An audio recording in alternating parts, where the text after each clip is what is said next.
पिता, पुत्र और पवित्र आत्मा के नाम पर आमीन। मेरे प्यारे मित्रों, सबको जय यीशु। प्रभु ने हमारे लिए मुक्ति का प्रबंध किया है। मुक्ति हम प्राप्त करने के लिए मुक्ति का स्रोत, सबसे बड़ा हमारे शत्रु हमारे पाप है और पाप के अधीनता में रहने के लिए शैतान हमारे विरुद्ध युद्ध करते हैं। इसलिए हमारे प्रभु हमें बचाने के लिए शैतान को परास्त किया और पाप बंधनों से हमें छुड़ाया। पापियों को वो प्यार करते हैं। इसीलिए यह विषय में हमको ज्ञान चाहिए। प्रिय मित्रों, कितने लोग प्रभु के ये वचन सुनने के लिए गहराई में ये अध्ययन की श्रृंखला में भाग लेता है। सबको अनुग्रह है। प्रिय मित्रों, ऐसे लगातार ये वचन सुनकर, वचन पढ़कर हम मध्यस्थ प्रार्थना दल के सभी लोग ऐसे प्रार्थना करते हैं। प्रार्थना में सब लोगों को प्रभु अनुग्रह देता है। इसलिए प्रभु ने ये प्रबंध किया, ये अनुग्रह प्रभु देता है। इसलिए प्रभु से अनुग्रह, फिर हमें आगे बढ़ने के लिए लगातार इसमें जुड़े रहना है। बाधाएं बहुत है हमारे जीवन में, प्रॉब्लम बहुत है, समस्या बहुत है, लेकिन ये सब प्रभु के आगे हम समर्पण करें और सारे बाधाएं प्रभु दूर करेगा। रोग, बीमारी, मन के बोझ, परिवार के समस्या, बच्चों के बारे में, और ये वचन पढ़ने के लिए, वचन में स्थिर ऐसे जारी रखने के लिए, स्थिर ऐसे प्रार्थना करने के लिए बहुत बाधाएं होगा। लेकिन हम सबसे प्रथम बात हमारे लिए प्रभु ने याद दिला, प्रार्थना करो, धन्यवाद करो, स्तुति करो, आराधना करो। इसलिए हम मिलजुल कर आएंगे प्रभु के नाम से। यह प्रार्थना में ये स्तुति और आराधना सबको हार्दिक स्वागत है। इसलिए वचन हम पढ़ेंगे। हमको वचन मिला मार्कुस का सुसमाचार अध्याय 3 पद संख्या 20 लेकर आज हम पढ़ते हैं। इस ईसा के संबंधी वे घर लौटे और फिर इतनी भीड़ एकत्र हो गई कि उन लोगों को भोजन करने की भी फुर्सत नहीं रही है। बिजी है प्रभु, काम करते रहे, सेवा करते रहे। काम क्या के लिए? दूसरों को बचाने के लिए, दूसरों को चंगाई देने के लिए, दूसरों को बचाने और विपत्ति से छुड़ाने के लिए। प्रिय मित्रों, एक व्यक्ति के जीवन में पवित्र आत्मा के अभिषेक ऐसा है, सदा वो करते रहे हैं। इसलिए प्रिय मित्रों, हम प्रभु के आगे आने पर हमारे आशीष ऐसे जीवन में ऐसे आलसीपन दूर जाएगा और बाधाएं दूर जाएगा। चलने के लिए, आगे बढ़ने के लिए प्रभु की आत्मा हमारे साथ।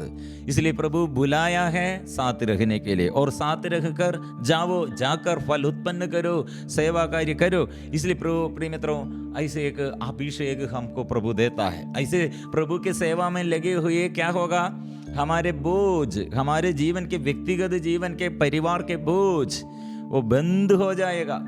यही है हमारे जीवन में बड़ा अनुग्रह का स्रोत। यह है, सेवा करो, प्रार्थना में दूसरों के लिए भी सेवा करो। इसलिए प्रभु बुलाया है। अभी ये बात सुनकर अभी जब ईसा के संबंधियों ने यह सुना तो वे उनको बलपूर्वक ले जाने निकले, क्योंकि कहा जाता था कि उन्हें अपनी सुध बुद्ध नहीं रह गई है। मतलब प्रभु अभी पागल, उसके वो बुद्धि नष्ट हो गए है। हमारे प्रभु यीशु अभी पागल हो गए हैं, उसका पागल है ऐसे सोच रहे हैं। कौन? अपने बंधु जन। प्रिय मित्रों, इसलिए ये लोग अभी कफरनहूम में प्रभु ज्यादा रहते हैं। सेकंड प्लेस प्रभु यीशु नाजरत में जन्म और उसके वहां रहते हुए, और अभी ज्यादा समय पब्लिक सेवा, सामाजिक सेवा ज्यादा करते हैं ये कफरनहूम में। इसलिए दूर से अभी 35 किलोमीटर से दूर में से वो अपने बंधुजन अभी आया है, क्योंकि यीशु अभी उसका बुद्धि नष्ट हो गया है। वो बुद्धि नष्ट, वो पागल है।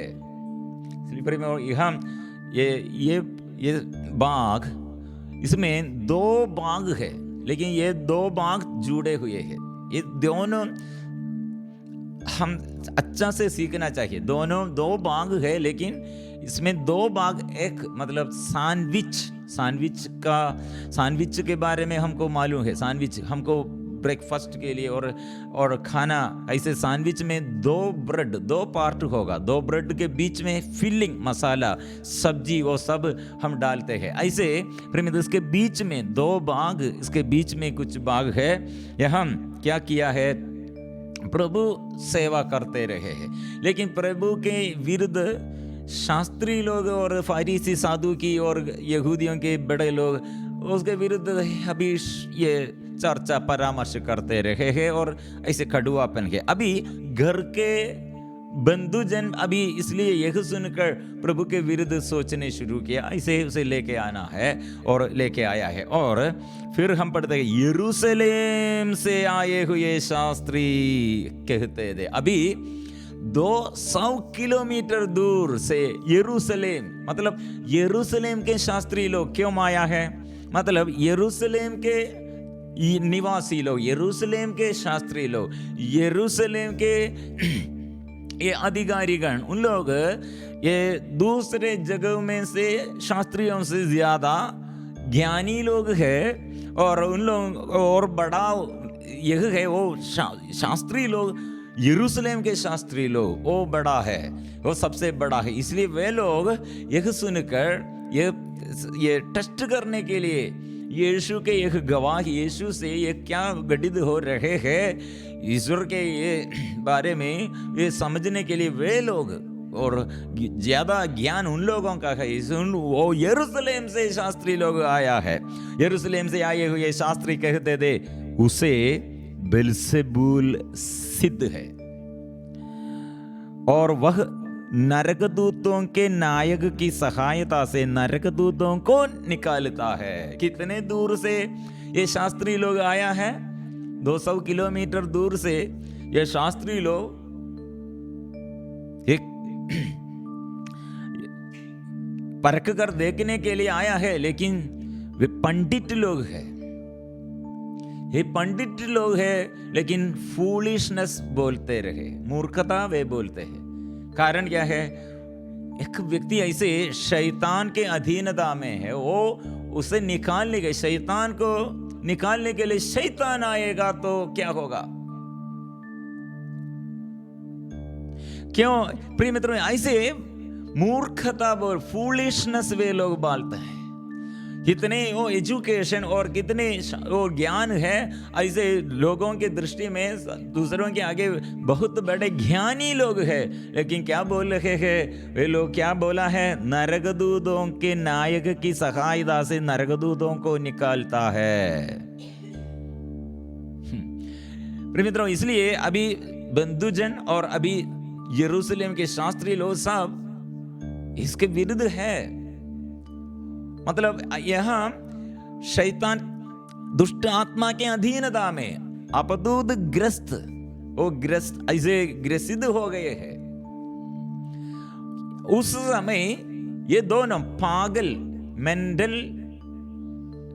ऐसे मेंटल डिप्रेशन और मेंटल डिसीज, मानसिक बीमारी, पागल और ये बराबर है अशुद्ध आत्मा की अधीनता, अशुद्ध आत्मा के आवास, ये दोनों एक ही है, एक जैसे बराबर है, ऐसे वे मानते हैं। प्रिय मित्रों, इसलिए प्रभु अभी इतने बड़ा शक्ति से और छुटकारा और चंगाई और प्राप्त किया और दूसरों को दिया, लेकिन कुछ लोगों के दृष्टिकोण में ऐसे सोच रहे हैं वो अशुद्ध आत्मा के अधीनता में है, यीशु का नाम तिरस्कार करते हैं। प्रिय मित्रों, हम अच्छा से सीखना चाहिए, हमारे प्रभु कितने हमारे बीच में प्रभु के शक्ति और सामर्थ्य प्रकट के, फिर भी हमको ये समझने नहीं सकते हैं। लोगों के दृष्टिकोण ऐसा है, वो समझने नहीं समर्थ नहीं है। फिर हम इसलिए यीशु से ये दृष्टांत हम सुनते, ईसा ने उन्हें अपने पास बुलाकर यह दृष्टांत सुनाया है, शैतान को कैसे निकाल सकता है। शास्त्री लोग अभी यरूशलेम से आया है, ये बड़े ज्ञानी लोग आया है, वो यीशु से वो क्या बात की है, वो नरक दूत के नायक की सहायता से नरक दूतों को निकालता है। यीशु ने ये शास्त्री से ये बुलाया और बुलाकर कहा, ये दृष्टांत, शैतान को कैसे निकाल सकता है? यदि किसी राज्य में फूट पड़ गई हो तो वह राज्य टिक नहीं सकता है। प्रिय मित्रों, ये divided kingdom will never stand. ऐसे शैतान का राज्य कैसे प्रबल हो जाएगा? शैतान के विरुद्ध ऐसे लड़ते हैं तो फूट निकला है तो कैसे वो राज्य बना रहेगा? हमारे इस्राएली लोग और यरूशलेम और इस्राएली लोगों के ये बात अच्छा से मालूम है, कैसे इस्राएली लोग अपने देश में प्रवासी बन गए हैं। अपने देश में कैसे गैर यहूदियों को, अन्य देशवासियों को अधिकार मिला है, कैसे अपने देश ये सर्वनाश और नष्ट हो गए हैं।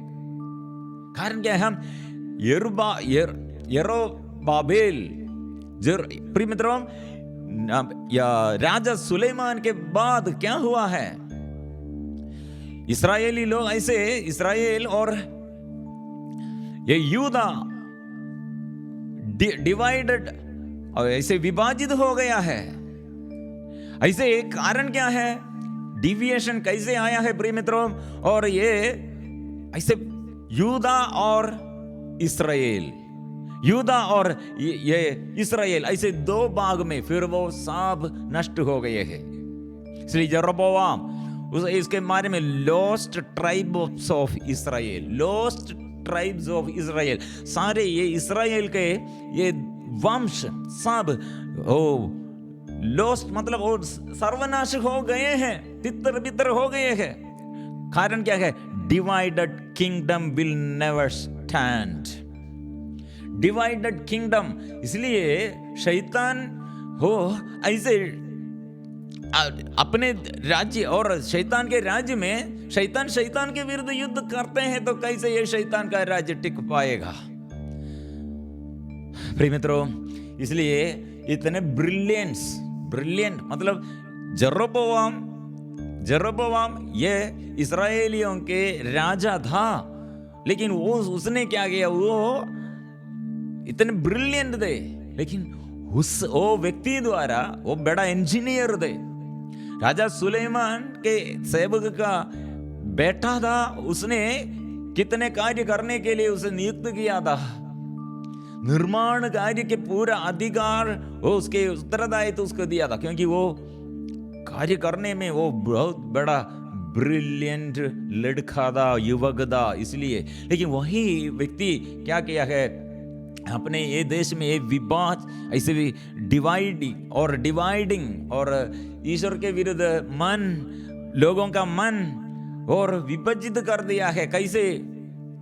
आराधना के विषय में, और आराधना के लिए वे लोग बछड़े को ये मूर्ति बनाए, बछड़े का मूर्ति, सोने से बछड़े का मूर्ति बनाया। ऐसे प्रिय मित्रों, लोगों के अंदर ऐसे फूट निकलने शुरू किया और लड़ाई झगड़ा शुरू किया, और इस्राएलियों के बीच में यूदा और बेन्यामीन एक झुंड में, और दूसरा 10 राजा दाऊद के वंश में के 10 वंश, और दूसरा भाग में प्रिय मित्रों डिवाइडेड, पूरा सर्वनाश हो गए हैं। इसलिए प्रिय मित्रों, अभी प्रभु ने स्वर्ग राज्य के विषय में और क्या बताया है हमको। इसलिए ये स्वर्ग के विरुद्ध युद्ध करने के लिए, शैतान को परास्त करने के लिए क्या करना चाहिए? हम सीखना है। यदि किसी राज्य में फूट पड़ गई हो तो वह राज्य टिक नहीं सकता। यदि किसी घर में फूट पड़ गई हो तो वह घर टिक नहीं सकता। और यदि शैतान अपने ही विरुद्ध विद्रोह करे और उसके यहाँ फूट पड़ गई हो तो वह टिक नहीं सकता और उसका सर्वनाश हो गया है। लेकिन सर्वनाश नहीं, अभी शैतान अभी गंभीर और शक्तिशाली है। इसलिए ये शक्तिशाली को और वो शक्तिशाली को ये स्ट्रोंगर, अभी शैतान अभी बड़ा स्ट्रोंगर है, वो स्ट्रोंगर शैतान को बांध करना है, बांध कर रखना है। इसलिए वो बांध करने के लिए कौन आएगा? और इससे बड़ा स्ट्रॉन्ग, इससे बड़ा स्ट्रोंगर और आना है वो यीशु है। इसलिए हम पढ़ते किसी 27 में, कोई किसी बलवान के घर में घुसकर उसका सामान तक नहीं लूट सकता जब तक कि वह उस बलवान को न बांध ले, इसके बाद ही वह उसका घर लूट सकता है। अभी स्ट्रोंगर कौन है? मतलब ये स्ट्रोंगर शैतान को बांधने के लिए, इससे बड़ा स्ट्रोंगर कौन है? वो शक्तिशाली कौन है? वो ईश्वर का ये पुत्र प्रभु यीशु अभी प्रकट। इसलिए प्रभु ने कहा ये स्ट्रोंग शैतान को बांध कर रखा है। कौन है? वो ईश्वर का पुत्र अभी आपके आगे है। वो मैं ईश्वर का पुत्र। शैतान भी इसलिए स्वीकार किया था, आप ईश्वर का पुत्र, मुझे सर्वनाश करने के लिए आया है, मुझे सर्वनाश करने के लिए आया है। इसलिए प्रिय मित्रों, ये शैतान ने क्या गवाही दिया है? अभी इस्राएली लोगों में और यरूशलेम के शास्त्री लोग यीशु के विरुद्ध क्या बात कर रहे हैं? शैतान के नरकदूतों से, वो नरकदूतों को वो परास्त करने के लिए आया। वो उसके अंदर वो अशुद्ध आत्मा है। प्रिय मित्रों, ये अशुद्ध आत्मा ने क्या किया है, क्या बोला है? हमें सर्वनाश करने के लिए ईश्वर का पुत्र आया है। इसलिए वो ईश्वर का पुत्र अभी खड़े हैं सबके आमने और सामने और आंखों के सामने, वो सबके दृष्टि में वो खड़े हैं। वो प्रमाणित करते हैं सब का अधिकार, वो सबके ऊपर वो अधिकार है, वो प्रमाणित करते हैं, लेकिन विश्वास नहीं किया है। इसलिए प्रॉब्लम ये है, ये पवित्र आत्मा के विरुद्ध पाप है। यीशु के विरुद्ध पाप और पवित्र आत्मा के विरुद्ध, बहुतों के दृष्टि में ये बड़ा ये डाउट का ये क्या है? पवित्र आत्मा के विरुद्ध पाप। प्रिय मित्र, जो पाप हम करते हैं वो पाप हम जब प्रभु के आगे, यीशु के आगे स्वीकार करते हैं, यीशु हमारे लिए क्षमा देता है।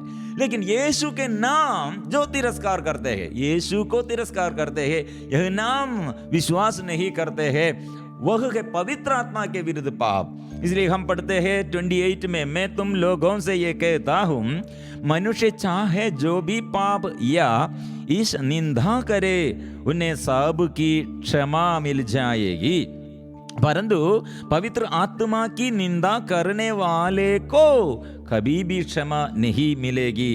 एक अनंत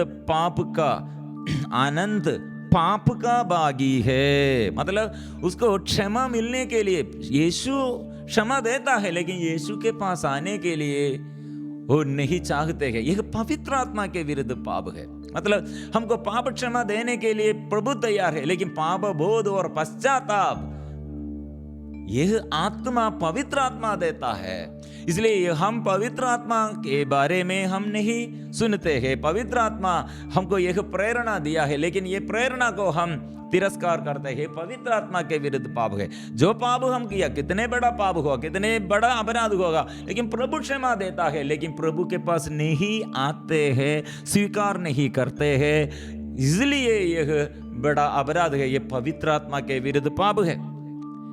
और फिर हम आगे वचन में पद संख्या 30, उन्होंने यह इसलिए कहा कि कुछ लोग कहते थे उसे अपतुद सिद्ध है। इसलिए जो यीशु को तिरस्कार करते हैं वो पवित्र आत्मा के विरुद्ध पाप करते हैं। इसलिए जो पाप करते हैं वो यीशु के पास स्वीकार करते हैं, क्षमा मांगते हैं, प्रभु क्षमा देता है।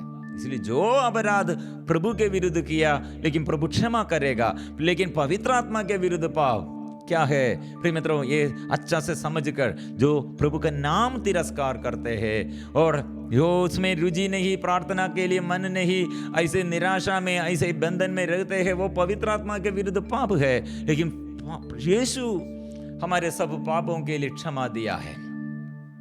नेक्स्ट भाग 31, ईसा के यथार्थ संपत्ति।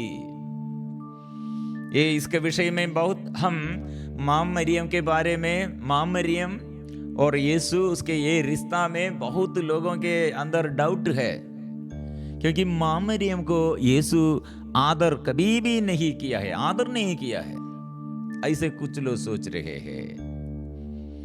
माँ मरियम का महत्व क्या है, बहुत लोगों के डाउट है, ये बाग पढ़ते हुए ऐसे लोग सोच रहे हैं। माँ मरियम के विषय में ये मार्कुस ज्यादा नहीं लिखा है, ये बाग ज्यादा नहीं लिखा, ये बाग ये माँ मरियम के ये बारे में लिखा है। ये हम पढ़ते हैं 31। इस समय ईसा की माता और भाई आए, उन्होंने घर के बाहर से उन्हें बुला भेजा। भीड़ है, बहुत बड़ा भीड़ के बीच में वो खड़े हैं और बहुत लोग इसलिए चंगाई प्राप्त किया है, छुटकारा प्राप्त किया है, बहुत लोग उसे विश्वास किया। इसमें यहूदी और गैर यहूदी और बाहर से लोग हैं और अविश्वासी लोग थे, लेकिन वे लोग थे बड़े बड़े बीमारी और बड़े बड़े ऐसे समस्याओं में लोग रहते, वे लोग सब आए हैं, उस पर विश्वास किया है। यहाँ माँ मरियम खड़े हैं। प्रिय मित्रों, माँ मरियम दूर से आया है, लोग ईसा के चारों ओर बैठे हुए थे। उन्होंने उनसे कहा, देखिए आपकी माता और आपके भाई बहने बाहर है, वे आपको खोज रहे हैं। प्रिय मित्रों, यहाँ ये माँ मरियम को सीधे प्रभु के पास आने के लिए थोड़ा बाधा यह है, भीड़ है, इसलिए कुछ लोग कब्र दिया है, ये कब्र दिया है। माम आया है, प्रभु ने क्या किया?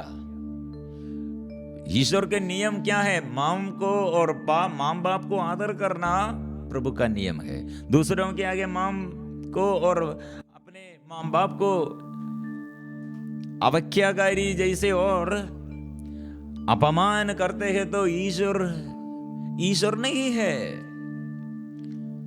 प्रिय मित्रों, यह क्योंकि प्रभु ने ये बात किया है, ईसा ने उत्तर दिया, कौन है मेरी माता, कौन है मेरे भाई? उन्होंने अपने चारों ओर बैठे हुए लोगों पर दृष्टि दौड़ाई और कहा। मित्रों, ये इसमें गहराई में ये मनन चिंतन करने का विषय है। यीशु ने अपने माम के बारे में क्या कहा? ये है मेरी माता और मेरे भाई, जो ईश्वर की इच्छा पूरी करता है, वही है मेरा भाई, मेरी बहन और मेरी माता। इसका अर्थ क्या है? माम अपने माम को, मरियम को प्रभु तिरस्कार किया। क्या तिरस्कार किया? कुछ लोगों का ये वाद विवाद परामर्श ऐसा है। प्रिय मित्रों, प्रभु ने क्या बताया है? मतलब माँ मरियम ने क्या कहा? प्रभु आपके संदेश के अनुसार, आपके कहने पर, आपके वचन पर मैं मेरा जीवन अपने को समर्पण करता हूं। मेरी माता और मेरे भाई जो ईश्वर की इच्छा पूरी करता है। प्रिय मित्रों, वो मुझे प्रसव किया है, जन्म दिया है, प्रसव किया है, लेकिन इससे बड़ा महत्व यह स्त्री ईश्वर का वचन इतने ज्यादा से ज्यादा वचन विश्वास किया, वो है। इसलिए वो स्त्री मात्र का यह है, एक ईश्वर भक्त, ईश्वर का सेवक का एक अच्छा मात्र का यह है। दूसरे किसी के बारे में हमको बोल नहीं सकते हैं, क्योंकि ये माता परिपूर्ण विश्वास किया है। इसलिए मैं आप लोगों के आगे खड़े हैं। इसलिए ईश्वर का वचन ऐसे जो स्वीकार करते हैं, वो सब मेरे माम जैसे है। दूसरा बात भी है, बहुत ऐसे अलग अलग भाव यहाँ है लोगों के अंदर। ये ईश्वर कुछ लोगों को तिरस्कार किया, कुछ लोगों को ये अभिशाप दिया, और कुछ लोगों के साथ प्रभु है, कुछ लोगों को ज्यादा अनुग्रह मिला है, कुछ लोगों को आशीष मिला है, कुछ लोगों को ऐसे रोग बीमारी है। ऐसे लोग ऐसे सोच रहे हैं, अलग अलग भाव। प्रभु ने इसलिए आपके अंदर ईश्वर स्वर्ग से पूरा ये स्वामी है और स्वर्ग का ये प्यार देने वाला प्यार का सागर वो खड़े है। इसलिए आप लोगों को ऐसे अलग अलग भाव नहीं है। ईश्वर के ये दृष्टि में सबको पापी होगा और गैर यहूदी होगा, यहूदी होगा, ज्ञानी होगा, अज्ञानी होगा, अनपढ़ होगा, पढ़ा लिखा होगा। प्रभु हमें ऐसे विभाजित, ऐसे भेद नहीं रखा है, सबको वो प्यार करते हैं। इसलिए बाहर से देखने में नहीं, वो मरियम के अंदर का भाव, प्रभु सबके आगे गवाही, वो अपने माम के बारे में, अपने माम कितने पवित्र है, अपने माम वचन में कितने विश्वास किया है, मेरे प्रभु ईश्वर को कितने वो प्यार किया है। इसलिए मेरे माम सबों के माता है, सब के लिए है और ईश्वर के प्रति वो जीवन अर्पण किया है। यह है माता, आप लोग ऐसे करो।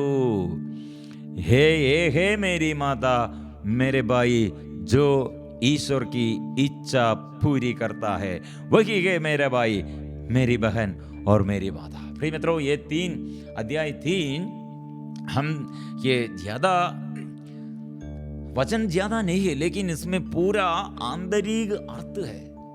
हम इतने बात, प्रभु हमारे लिए पूर्वजों से छुटकारा और हमारे अभिशाप से छुटकारा और हमारे जीवन में सदा सेवा करने के लिए सदा हमारे बाधाएं दूर करते हैं, छुटकारा देता है और साथ रहते हुए हमें भेजते हैं और साथ रहते हुए साथ रहकर हम जाते हैं, जाकर फल उत्पन्न करते हैं, हमारे जीवन का अभिषेक प्रभु ये हमें समझ जाते हैं। इसलिए ये वचनों द्वारा ये अध्याय 3 इसलिए मनन चिंतन करना, बार बार ऐसे हम ये पूरा ये वचन सीखना, अंदर इसमें बहुत इसके बाद अर्थ है, सब पुराना नियम में भी उसमें जुड़े हुए अर्थ है और यीशु ने क्या इसके हमें सिखाते हैं, ये सीखने के लिए प्रिय मित्रों प्रयास करना, क्योंकि वचन प्रभु अभी राजा है। शैतान को बांध कर शक्तिशाली वो शैतान अभी प्रभु के आगे और शक्तिशाली हमारे प्रभु है, शक्तिशाली शैतान को प्रभु ने परास्त किया है। इसलिए वो प्रभु हमारे आगे है। इसलिए ये बात हम ज्यादा घोषणा करना चाहिए, ये हम विश्वास करना चाहिए। इसलिए प्रिय मित्रों, आंख बंद करके 1 मिनट प्रार्थना करें। ये अध्याय 3 कितने बात हम सीख लिया। वो स्वामी है और वो सूखे हाथ वाला को विश्राम के दिन में वो अच्छा किया है। वो जगह अंधकार में रहने वाले वो लोग, ऐसे देश, वह प्रभु ने वो स्वामी है, वह बंद अंधकार दूर कर दिया है, बंधन खोल दिया है, अभिश्राप दूर कर दिया है और अपने ये टूटे फूटे घर में ऐसे सर्वनाश हो गए थे, ऐसे घर को पुनर्निर्माण वो शुरू किया है और ऐसे अधिकार उसके ऊपर है। इसलिए उसके आगे हम आएंगे, प्रार्थना करेंगे हमारे जीवन में, पूर्वजों के जीवन में, आगे पीढ़ी के लिए और मेरे जीवन के लिए प्रभु पूरा प्रबंध किया है, आशीष वो दिया है, अनुग्रह हो दिया है। समर्पण करे, मैं प्रभु के आगे सब कुछ मैं समर्पण करता हूँ। जो पूर्ण रूप से समर्पण करते हैं उसके जीवन पूर्णता से प्रभु दया और अनुकंपा प्रकट करते हैं। आइए मिलजुल कर प्रार्थना करें प्रभु से आशीष पाने के लिए। मां मरियम, सभी संत, स्वर्गदूत, क्योंकि मां मरियम अपने जीवन परिपूर्ण समर्पण के, इसलिए मां मरियम के योग्यता के अनुसार हम प्रार्थना करते हैं। मां मरियम कितने पवित्र आत्मा के अभिषेक प्राप्त किया, वो अभिषेक के योग्यता के अनुसार ईश्वर से हम प्रार्थना करते हैं, मां मरियम से की योग्यता के अनुसार। इसलिए संतों स्वर्गदूतों के साथ मिलकर हम प्रार्थना करते हैं, प्रभु हमको आशीष देता है सबके जीवन में। इसलिए मां मरियम और सभी संत स्वर्गदूत हमारे लिए प्रार्थना कर, हमको वचन में और आगे बढ़ना है और कृपा और अनंत कृपा, प्रभु के कृपा, फल, आध्यात्मिक फल, आध्यात्मिक वरदानों ऐसे हमारे जीवन में प्रकट होने के लिए हम प्रार्थना करते हैं। सब प्रभु से आशीष मांगना है, प्रार्थना करना है। सबको जय जय यीशु।